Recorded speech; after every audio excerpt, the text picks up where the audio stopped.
Hello friends, this is Aarti. Welcome to my channel Learn and Grow with Aarti ma'am. So friends, I hope आप सभी बिल्कुल स्वस्थ होंगे, ठीक होंगे. क्लियर. तो आज की वीडियो में हम डिस्कस करने वाले हैं सीटेट एग्ज़ाम, ठीक है, जो आपका अभी जुलाई में हुआ था. और ये जो क्वेश्चंस हैं ये फॉर श्योर तो नहीं कह सकते, लेकिन मोस्ट प्रोबेबली आपको जो है स्टेट में भी बहुत ज़्यादा हेल्प मिलेगी, क्योंकि अभी जो है पेडागोजी नहीं आई थी, तो बट सिलेबस में है, तो उस पे काफ़ी बवाल हो चुका है. तो पूरे चांस है कि पेडागोजी आएगी. और ये जो सीटेट का जो आपका बाल विकास है, सीडीपी वाला सेक्शन होता है, इसमें बहुत हद तक जो है पेडागोजी आपकी रिलेट करती है. ठीक है, तो यही कॉन्सेप्ट होते हैं सारे जो आपको सब्जेक्ट वाली पेडागोजी में भी काफ़ी हेल्प मिलती है. क्लियर. और जिनका सीटेट एग्ज़ाम है उनके लिए तो ये 100% हेल्पफुल है. क्लियर. तो चलिए बिना देरी के स्टार्ट करते हैं. फर्स्ट क्वेश्चन है आपका, यदि हम बात करें, फर्स्ट क्वेश्चन है, in progressive education children are perceived as. ठीक है, मतलब जो प्रगतिशील आपकी शिक्षा है, बच्चों को किस तरह देखा जाता है. तो इसमें क्या होता है, प्रगतिशील शिक्षा में बच्चा जो है एक्टिव होता है. ठीक है, बच्चा करके सीखने पर इस पे जोर दिया जाता है. तो इसमें आप ऑप्शन के अकॉर्डिंग अगर हम जाएंगे तो देखिए, बच्चा ऐसा नहीं कहेंगे हम कि इनोसेंट है, डिपेंडेंट है. ठीक है, बिल्कुल भी नहीं. या फिर अगर हम कहें कि आज्ञाकारी और केवल ज्ञान को उपभोग करने में सक्षम है, बिल्कुल भी नहीं. राइट आंसर आपका क्या होगा यहाँ पे, बच्चा जो है वो ज्ञानवर्धक और अर्थ की रचना करने वाला है. क्लियर. तो राइट आंसर आपका यहाँ पे होगा, राइट आंसर आपका कौन सा होगा यहाँ पे, थर्ड. ठीक है, जो बच्चा है ना वो आपका क्या करने वाला है, ज्ञानवर्धक है और अर्थ की रचना करने वाला है. ठीक है, तो राइट आंसर आपका यहाँ पे होगा कौन सा, थर्ड. क्लियर. सेकंड है, छात्रों के लिए कक्षा में प्रतिक्रिया सबसे अधिक प्रभावी होती है. तो कब होती है, देखिए, मतलब जो फीडबैक होती है वो कब ज़्यादा इफेक्टिव होती है. क्लियर. तो ये छात्रों को तुलनात्मक श्रेणी प्रदान करता है. ऐसा तो हम नहीं कहेंगे ना कि comparative ranks to the students. Clear. ये सीखने की गतिविधि के दौरान और पश्चात भी होता है. ये बात बिल्कुल ठीक से है. It occurs during as well as after the learning activity. मतलब जब आप सीख रहे हैं तब भी आपका फीडबैक ली जा रही है, और सीखने के बाद भी आप बच्चे की फीडबैक लेते हैं. तो ये दोनों ही इम्पोर्टेंट है.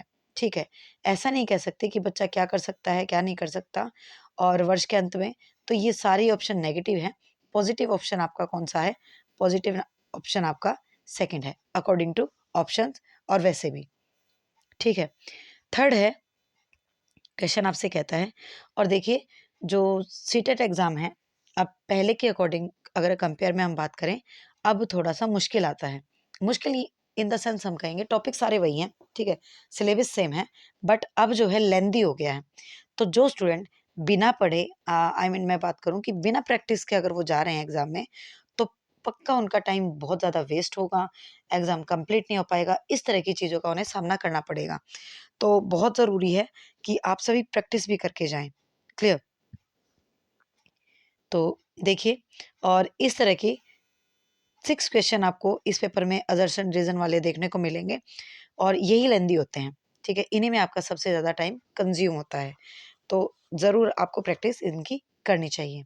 ठीक है, तो देखिए क्वेश्चन आपसे कहता है, during adolescence the pressure to conform to gender expectation and follow conventions of femininity और masculinity increases.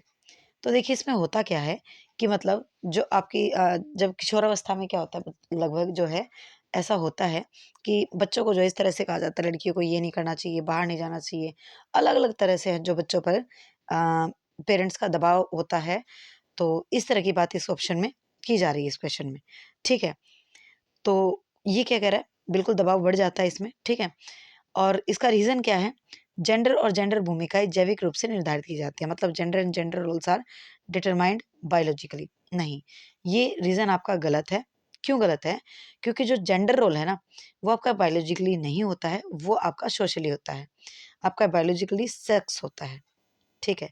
सेक्स जो है आपका वो बायोलॉजिकली होता है और जो जेंडर है आपका वो सोशली होता है। क्लियर? लड़के ये कर सकते हैं, लड़कियाँ ये कर सकती हैं, ये आपका जेंडर डिसाइड नहीं करता है। मतलब ये जेंडर डिसाइड करता है आपका, समाज आपका डिसाइड करता है, ठीक है?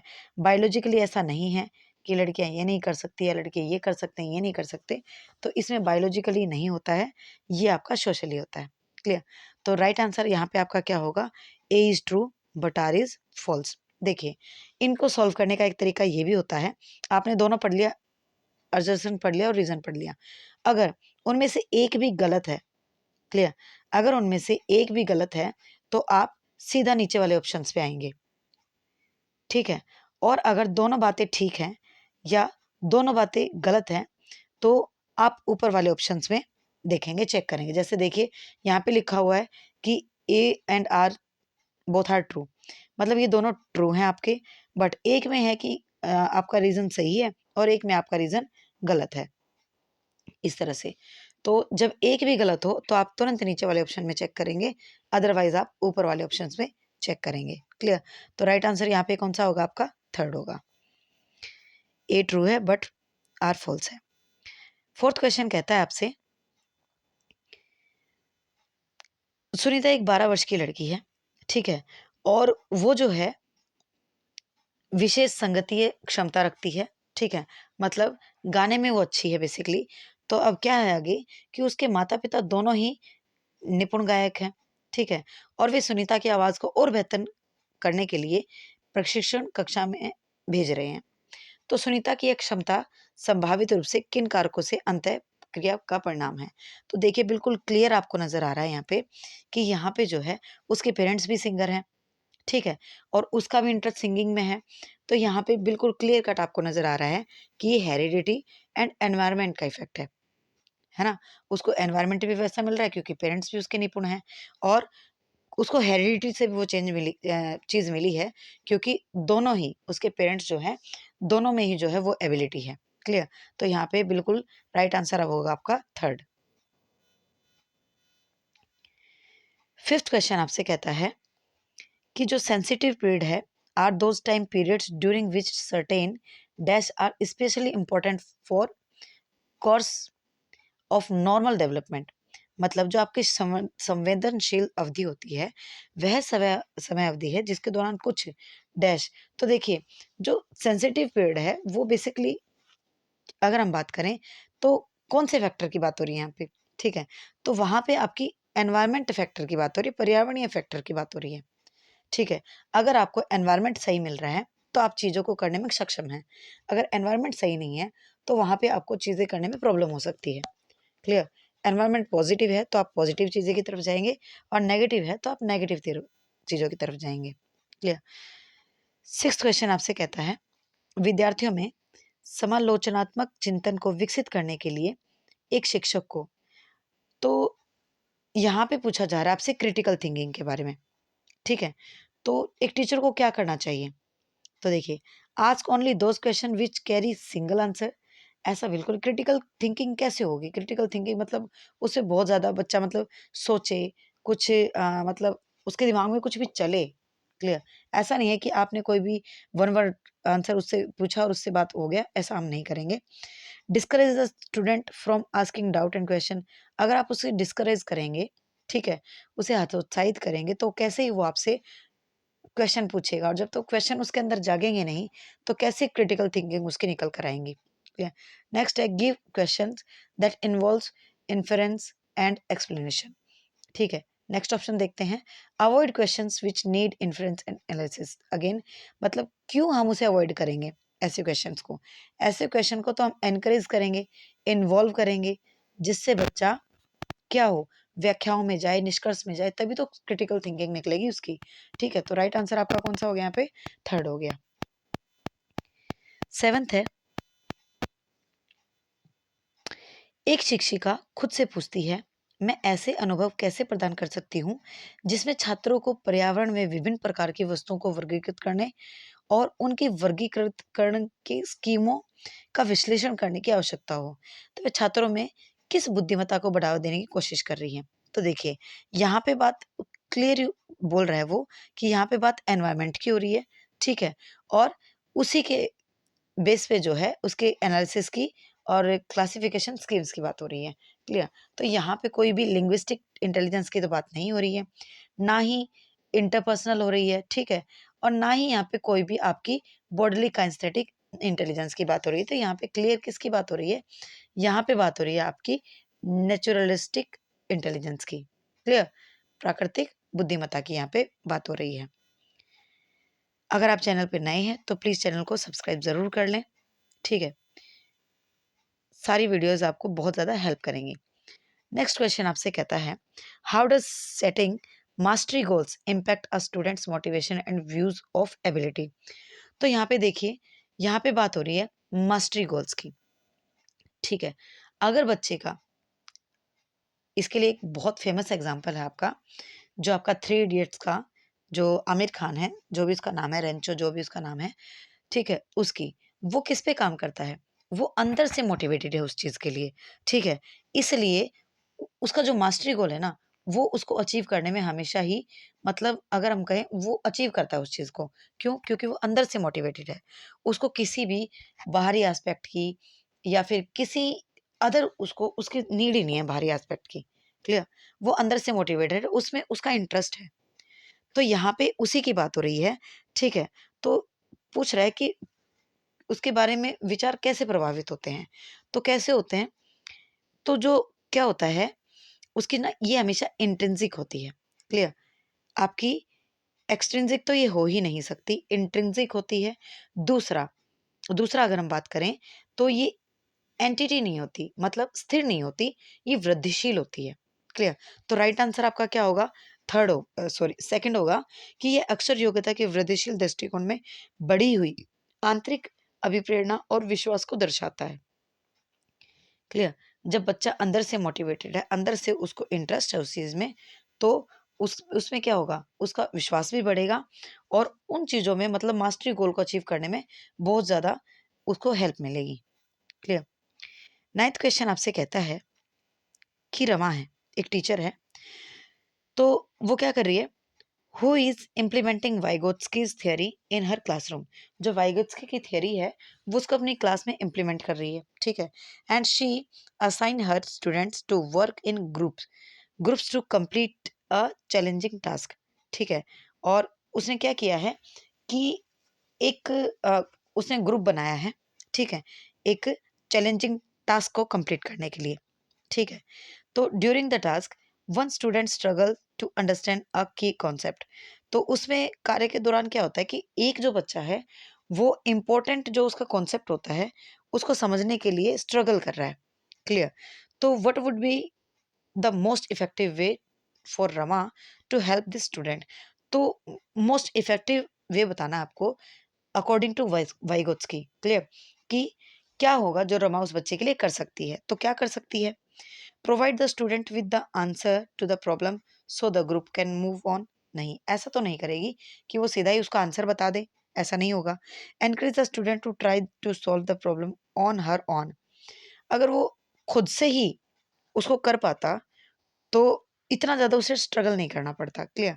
उसके बाद, और वैसे भी हमें बताना है according to Vygotsky, assign a different task to the student that is better suited to her ability.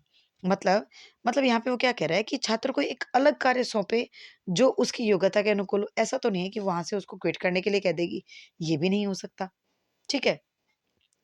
And last option is work through the problem with the student and providing guidance and feedback as needed while involving other group members। तो वो क्या करेगी?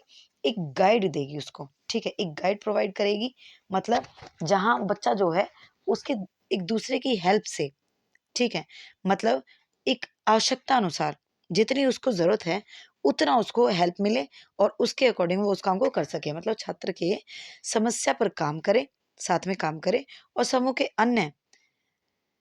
के अन्य अगर बात करें हम, अन्य सदस्यों को शामिल करते हुए आवश्यकता अनुसार मार्गदर्शन की प्रतिपुष्टि करे। ठीक है, तो राइट आंसर हमारा यही होगा। वाइगोत्स्की यही तो कहते हैं कि जहां बच्चा अटक रहा है वहां उसको सिर्फ एक गाइड किया जाए, पूरा आंसर नहीं बताना, सिर्फ उसको गाइड करना है ताकि सही आंसर तक वो खुद पहुंच सके। राइट, नेक्स्ट है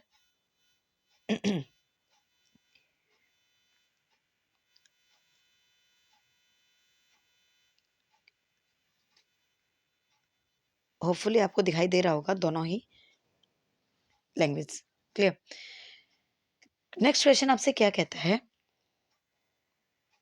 नेक्स्ट क्वेश्चन आपसे कहता है teacher should encourage debates, discussions and collaborating among students. बिल्कुल सही बात है कि जो शिक्षक है वो बच्चों के बीच में बहस चर्चा और सहयोग को क्या करें, एनकरेज करें। बिल्कुल सही बात है। Knowledge production is an inactive process. ये तो बात गलत हो गई ना, कि मतलब जो नॉलेज है वो निष्क्रिय प्रक्रिया है, बिल्कुल भी नहीं। निष्क्रिय प्रक्रिया तो वो बिल्कुल भी नहीं है। ठीक है, आगे क्या कहता है, an engagement in group activity hinders meaningful learning. ऐसा बिल्कुल भी नहीं है कि वो जो है ग्रुप एक्टिविटी जो है बच्चे का हिंडर बनेगी उसकी मीनिंगफुल लर्निंग में। तो यहाँ पे आंसर आपका क्या होगा कि जो ए असर्शन है वो ट्रू है, बट आर जो है वो फॉल्स है, रीजन उसका गलत है। तो यहाँ पे भी आपका राइट आंसर थर्ड हो जाएगा। क्लियर। होपफुली आपको समझ में आ रहा है। यदि समझ में आ रहा है तो प्लीज वीडियो को लाइक करना ना भूलें और चैनल पे नए हैं तो सब्सक्राइब भी जरूर कर लें। नेक्स्ट क्वेश्चन आपसे कहता है change the stability in emotions, personality and social relationships together constitute. मतलब भावनाएं, व्यक्तिगत व्यक्तित्व और सामाजिक संबंधों में परिवर्तन और स्थिरता किस विकास में शामिल हैं। तो देखिए ये क्लियरली आपकी किस में शामिल है, ये क्लियरली आपकी भावनात्मक विकास यानी कि इमोशनल डेवलपमेंट में शामिल है। ठीक है, मतलब change and stability, emotions, personality, ये अगर हम दूसरे एस्पेक्ट में देखें तो इसमें भी जा सकता है, इसमें भी जा सकता है, but according to question and according to options आपका राइट आंसर कौन सा होगा, यहाँ पे सेकंड ही होगा। क्लियर।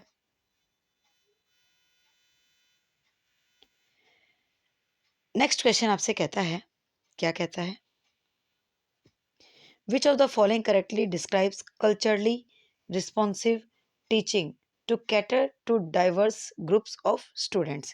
तो यहाँ पे जो है ना, जो डाइवर्स ग्रुप्स हैं मतलब अलग अलग तरह का जब बच्चा जिसमें है, ठीक है, उसके अकॉर्डिंग आपको बताना है कि कौन सा आपका सांस्कृतिक रूप से उत्तरदायी शिक्षण यानी कि कल्चरली रिस्पॉन्सिव टीचिंग का आपको बताना है यहाँ पे कि सही वर्णन करता है। ठीक है, तो कौन सा है, तो देखिए इंटेंशनल, एडेप्टिव और डिफरेंशिएटिव।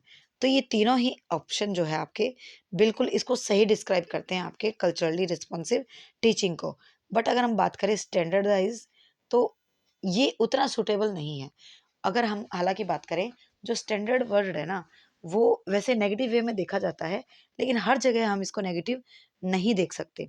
हाँ, यहाँ पे इसे हम नेगेटिव मान सकते हैं, बट हर जगह इसको नेगेटिव नहीं मान सकते। जैसे कि आपकी स्कूल की यूनिफॉर्म है वो सब बच्चों के लिए एक है, एक है तो स्टैंडर्ड है ना। बट और आपका जैसे ये क्वालिफाइंग आपके टेस्ट हैं ये भी स्टैंडर्डाइज हैं, सबके लिए एक है, एक समान है, तो ये पॉजिटिव है। बट हर जगह ये पॉजिटिव नहीं होता है। क्लियर। तो यहाँ पे आपका राइट आंसर होगा फर्स्ट, सेकंड एंड थर्ड। ठीक है।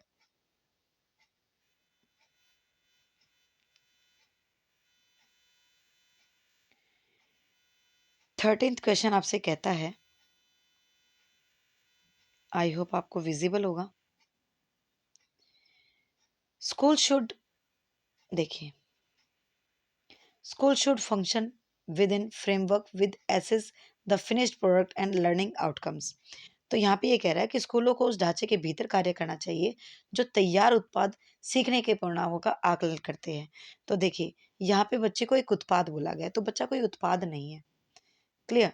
तो ऐसा बिल्कुल भी नहीं है कि बच्चा जो है मतलब उसी फ्रेमवर्क जो अगर हम बात करें उसी फ्रेमवर्क में जो है काम करना चाहिए, नहीं, बच्चे को अकॉर्डिंग उसको चेंज भी करना चाहिए। ठीक है, कि बच्चे की जैसी नीड है उसके अकॉर्डिंग उसको चेंज करना चाहिए। तो ये आपका रॉन्ग है।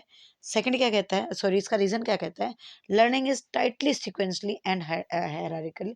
तो ऐसा नहीं है कि जो लर्निंग है आपकी कि वो बिल्कुल टाइटली जो है वो अनुक्रमिक है और पदानुक्रमिक है, ऐसा नहीं है।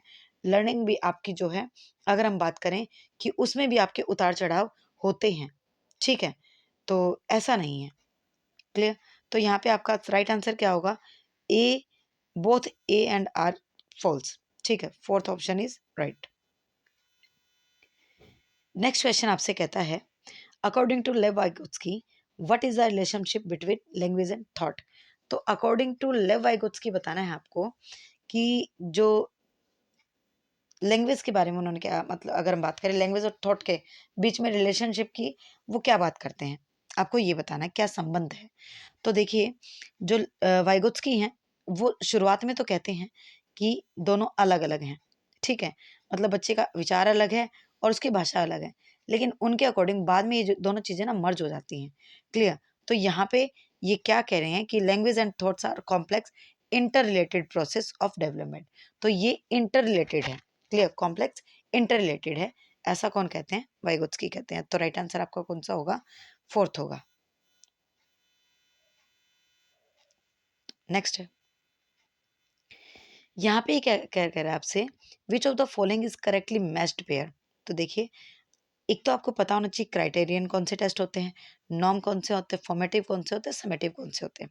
तो देखिए क्राइटेरियन टेस्ट आपके वो होते हैं, जैसे कि अगर हम बात करें अभी आपके जो जिसका कोई क्राइटेरिया होता है, जैसे कि आपके सीटेट मान लो, एस्टेट मान लो, ये क्राइटेरिया आपका कि 90 मार्क्स आपको यहाँ पर लेकर आने हैं, ठीक है, तो ये आपके क्राइटेरियन टेस्ट होते हैं। नॉर्म टेस्ट कौन से होते हैं, नॉर्म टेस्ट बेसिकली आपके वो होते हैं कुछ इसी तरह से होते हैं बट सबके लिए सेम होते हैं, ठीक है, सेम एज आपका यही, अगर हम इसी का एग्जांपल लें जो आपके सीटेट है, एस्टेट है, ठीक है, सभी के लिए सेम होते हैं। और इसमें क्या होता है, इसमें मतलब अगर हम बात करें कंपैरिजन होता है, कंपेयर्स होता है एक दूसरे से, ठीक है। और आपके फॉर्मेटिव क्या होते हैं, फॉर्मेटिव वो होते हैं जो ड्यूरिंग आपकी लर्निंग के होते हैं, जो आपके बीच में जो टेस्ट वगैरह होते हैं वो आपका फॉर्मेटिव होता है, ठीक है, जैसे आपके यूनिट टेस्ट वगैरह होते हैं, ये होते हैं। क्लियर। समेटिव क्या होते हैं, जो आपके एंड में लिए जाते हैं, और ये रिटर्न और ओरल आपके दोनों तरह के होते हैं। क्लियर। तो यहाँ पे ये आपसे पूछ रहा है क्राइटेरियन, तो ये क्या कह रहा है कि includes mastery of specific topic. तो ऐसा नहीं है कि स्पेसिफिक टॉपिक में आपको मास्टरी हासिल करनी है, ऐसा क्राइटेरियन नहीं कहते हैं।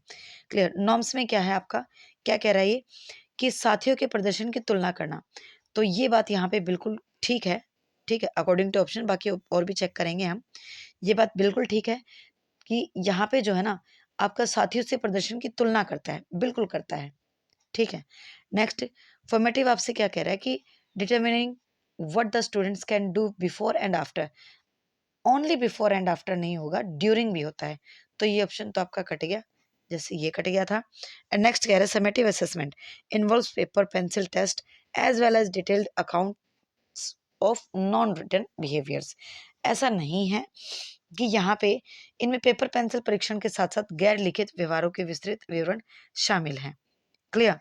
तो ये आपका जो समेटिव जो आपका समेटिव असेसमेंट होता है, ये बेसिकली आपका पेन पेपर वाला ही होता है। क्लियर।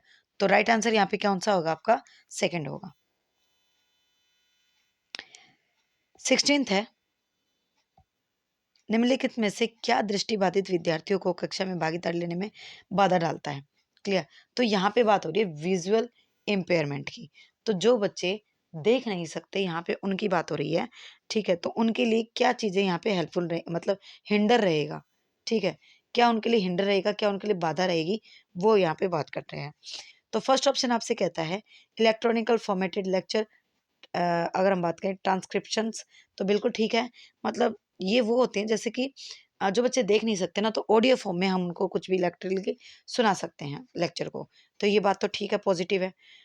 नेक्स्ट है प्रिंटेड टेक्स्ट बुक, अंधा बच्चा है और आप उसको प्रिंटेड टेक्स्ट बुक आप उसको दिखा रहे हो, नोट्स आपको उसको पढ़ाने की कोशिश कर रहे हो, तो गलत तो यही है और गलत ही आपसे पूछ रहा है।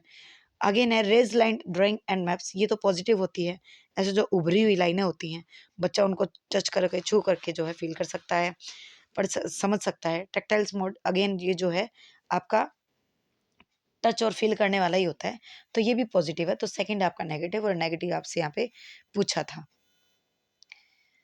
ठीक है, नेक्स्ट है लॉरेंस कोहलबर्ग के नैतिक विकास का अध्ययन करने के लिए किस विधि का प्रयोग किया है।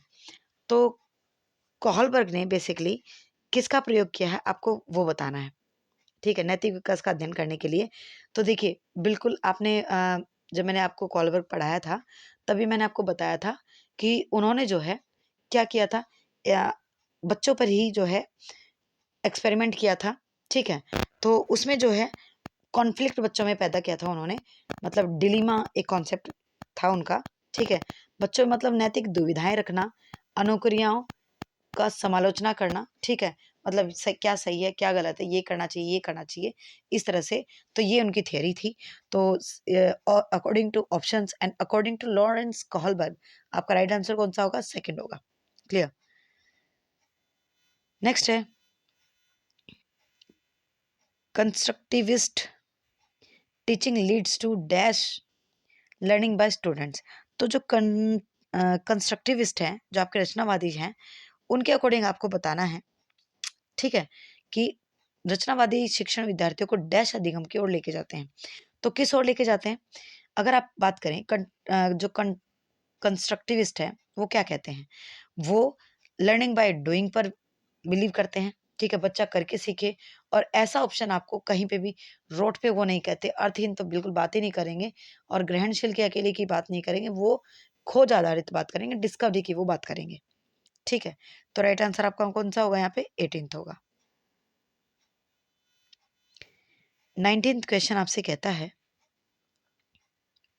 Student struggling with dyslexia can be taught to read. तो जो स्टूडेंट है, ठीक है, वो डिसलेक्सिया वाला जो स्टूडेंट होता है आपका, तो डिसलेक्सिया वाला जो स्टूडेंट है, आपको पता होगा कि उसको बेसिकली क्या प्रॉब्लम होती है, उसको पढ़ने में दिक्कत होती है। ठीक है, मतलब बी को डी पढ़ेगा, डी को बी पढ़ेगा, इस तरह से डब्ल्यू को एम पढ़ेगा, एम को डब्ल्यू को पढ़ेगा, तो इस तरह से उसको पढ़ने में बहुत दिक्कत होती है। तो उसको पढ़ने के लिए आप क्या कर सकते हैं जिससे वो सीख सके। तो देखिए एक आपका ऑटिस्टिक चाइल्ड होता है, और एक आपका ये डिसलेक्सिया वाला बच्चा होता है। इनको ना बेसिकली पूरी तरह से ठीक नहीं किया जा सकता। इनको हैंडल करने के तरीके हैं, बट इनको पूरी तरह से ठीक नहीं किया जा सकता। ठीक है, तो इनको हैंडल करने के तरीके हैं। तो देखिए अगर हम बात करें तो जो थ्रू सिस्टमेटिक फोनोलॉजिकल ट्रेनिंग है, यही इनके लिए करेक्ट है। ठीक है, बच्चे को मतलब बार बार जो है ना, बार बार जो है इनका ध्वन्यात्मक परीक्षण जो है इनके लिए बहुत इंपॉर्टेंट होता है। जैसे हम पढ़ते हैं कमल कमल, इस तरह से। ठीक है, अ, श्याम है शाम, इस तरह से मतलब बार बार इनके सामने जो ट्रेनिंग होती है ना, उसके अकॉर्डिंग ये सिस्टमेटिकली जो तरीका होता है उससे इनको पढ़ाया जा सकता है। अगर आप बात करें कि इनको उच्च ग्रेड स्तर पे पठन ग्रंथ प्रदान करके ऐसा नहीं होगा, लंबे और जटिल गद्यांश देकर ऐसा तो हो ही नहीं सकता। अनुकूलन की अनुबंधन विधि के माध्यम से, ये सभी ऑप्शन गलत है। राइट आंसर आपका फर्स्ट ही है। ठीक है, नेक्स्ट क्वेश्चन आपसे कहता है जीन पियाजे के संज्ञानात्मक विकास का सिद्धांत बताता है। क्या बताता है आपको, व्यवहार को दंड और पुरस्कार के माध्यम से अनुकूलित किया जाना चाहिए। बिल्कुल, ऐसी तो कोई बात जीन पियाजे कहते ही नहीं है दंड पुरस्कार की, तो है ना, कौन कहते हैं, कॉलबर्ग कहते हैं दंड पुरस्कार की बात। तो अवधारणाओं को जटिल से सरल के क्रम में सिखाया जाना चाहिए, ऐसा तो कोई भी नहीं कहता। सारे क्या कहते हैं, सरल से जटिल की तरफ जाना चाहिए। पाठ्यक्रम को बच्चों की आयु समूह व चरण के ध्यान में रखकर तैयार किया जाना चाहिए। ये बात बिल्कुल सही है, और जहाँ बच्चे का भला है वही हमारा आंसर सही है। ठीक है, तो जो पाठ्यक्रम आपका जो करिकुलम है वो बच्चे के अकॉर्डिंग ही डिजाइन करना चाहिए, उसके एज ग्रुप के अकॉर्डिंग, उसके माइंड के अकॉर्डिंग ही तैयार करना चाहिए। ये बात बिल्कुल सही है। शिक्षण का बल गतिविधि के परिणाम पर होना चाहिए, ना कि सोचने की प्रक्रिया पर। ऐसा तो बिल्कुल ही गलत है। क्लियर, तो राइट आंसर आपका कौन सा होगा, थर्ड होगा। नेक्स्ट है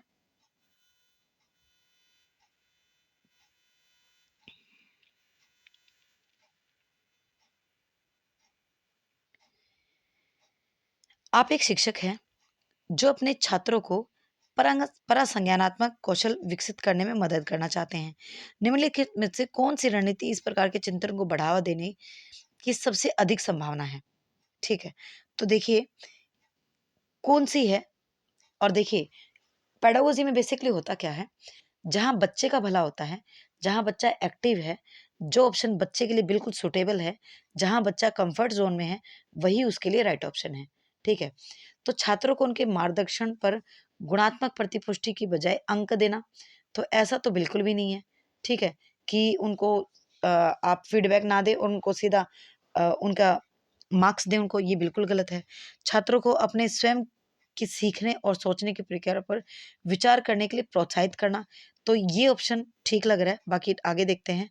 विद्यार्थियों को सत्रीय कार्य के लिए सारांशित नोट्स प्रदान करना, ऐसा तो बिल्कुल भी नहीं करेंगे, वो सीखेगा क्या फिर। गृह कार्य सौंपना जिसके लिए याद रखने और याद करने की आवश्यकता होती है, तो देखिए ऐसा भी नहीं है। गृह कार्य देना चाहिए, बट इसलिए देना चाहिए, ये गलत है।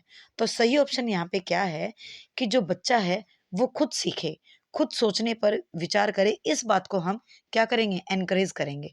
तो राइट आंसर आपका क्या है यहाँ पे, सेकंड है। ठीक है, क्योंकि बच्चा यहाँ पे पूरी तरह से एक्टिव है।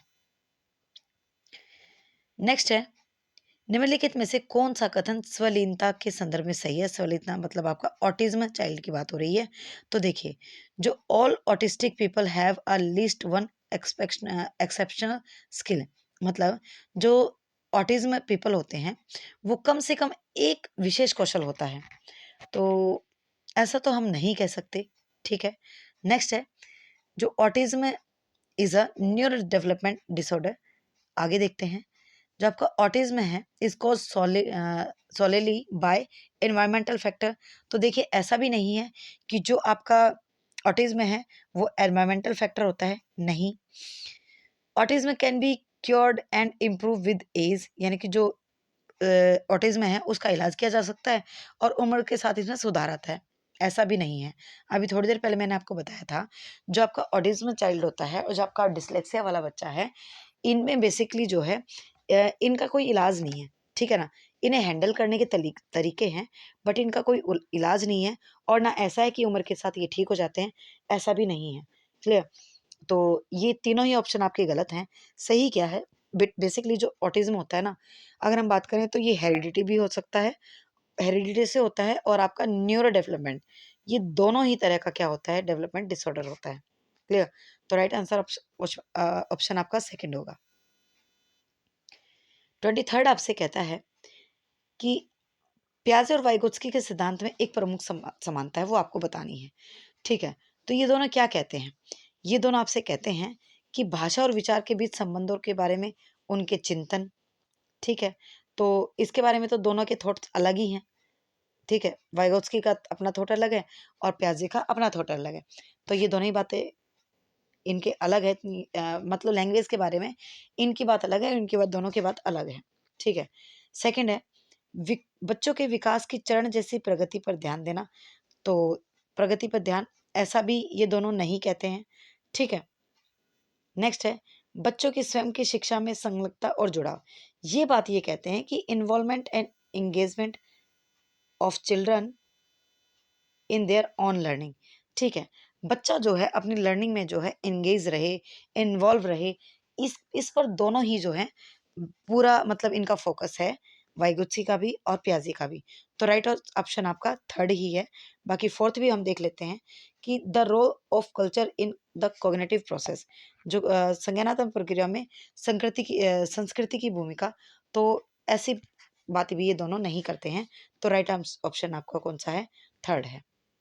क्लियर, नेक्स्ट है,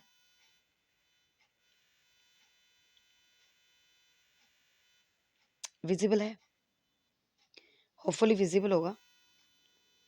चलिए,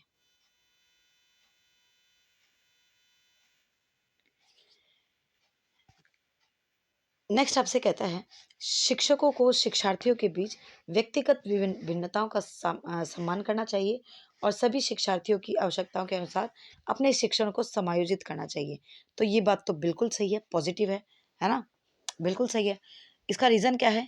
शिक्षकों को विविध पृष्ठभूमि के शिक्षार्थियों को पढ़ाते समय उनके बीच सहयोग, समूह कार्य और बातचीत से बचना चाहिए। तो देखिए बचना क्यों चाहिए भई? उसको प्रोत्साहित करना चाहिए, है ना? एनकरेज करना चाहिए। बच्चे भी तो एक-दूसरे से बहुत कुछ सीखते हैं। तो ये इसका रीज़न गलत है। A is true but R is false. तो ए सही है लेकिन आर गलत है। यहाँ पे भी ऑप्शन आपका थर्ड सही रहेगा। क्लियर? नेक्स्ट है, किस अधिगम की रणनीति में बच्चों द्वारा दूसरों को सिखाना शामिल है जो उन्होंने सीखा है? तो देखिए, इसमें क्या कह रहा है, which learning strategy involves children teaching other with what they have learned, मतलब जो उन्होंने सीखा है वो दूसरों को सिखाते हैं। तो ऐसा कब संभव होता है?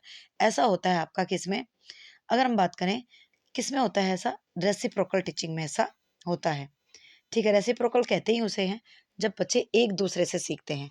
ठीक है, और इसको हम ऐसे भी ले सकते हैं जब टीचर बच्चों से सीखता है और बच्चे टीचर से सीखते हैं।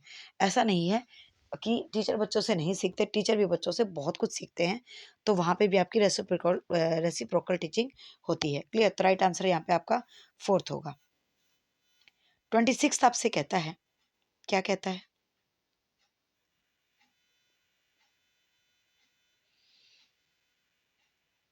देखिए, ये आपसे कहता है, इन Asian cultures which stress socially harmony, expressions of anger are discouraged and shame in encouraged।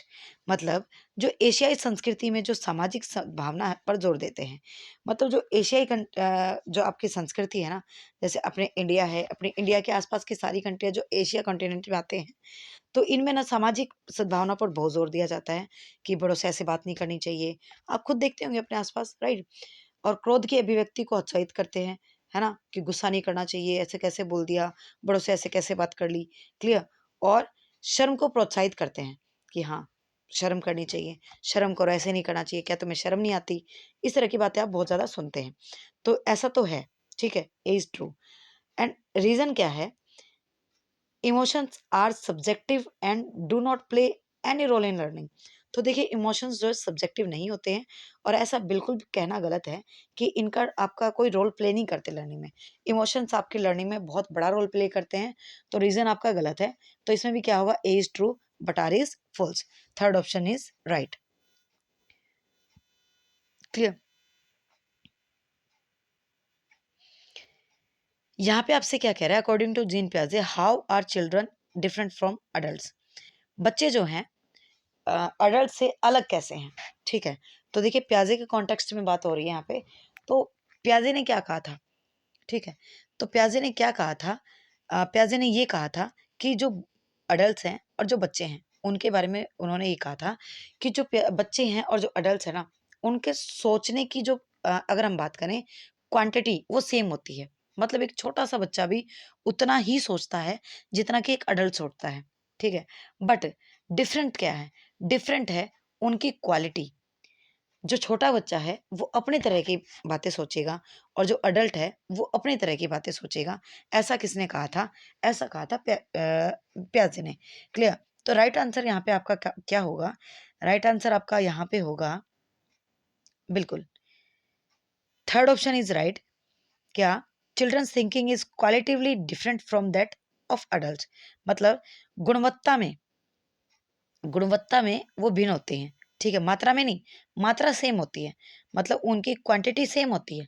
Clear? लेकिन क्वालिटी उनकी डिफरेंट होती है। बड़ा जो है वो अपने हिसाब से सोचता है और छोटा बच्चा वो अपने हिसाब से सोचता है। तो राइट आंसर यहाँ पे क्या होगा? थर्ड होगा। क्लियर? होपफुली आपको ये समझ में आ गया होगा। नेक्स्ट है, निम्न में से कौन सा प्रश्न विश्लेषणात्मक चिंतन को बढ़ावा देता है? अगेन यहाँ पे एनालिटिकल थिंकिंग की बात हो रही है, जिसमें बच्चा सोचे, उसके दिमाग पर जोर पड़े, उसको ज़्यादा सोचना पड़े, ज़्यादा अगर बात करें ब्रेनस्टॉर्मिंग करनी पड़े, बहुत ज़्यादा उसको, ऐसे नहीं कि मतलब आपने पूछा और तुरंत उसने फैक्चुअल आंसर दे दिया, ऐसा नहीं। उसको सोचना पड़े, उसको थिंकिंग करनी पड़े, ठीक है? वो ऑप्शन हमें यहाँ पे ढूँढना है। तो the capital city of India, ये तो ईज़िली वो बता देगा ना कैपिटल इंडिया की, बिल्कुल बता देगा।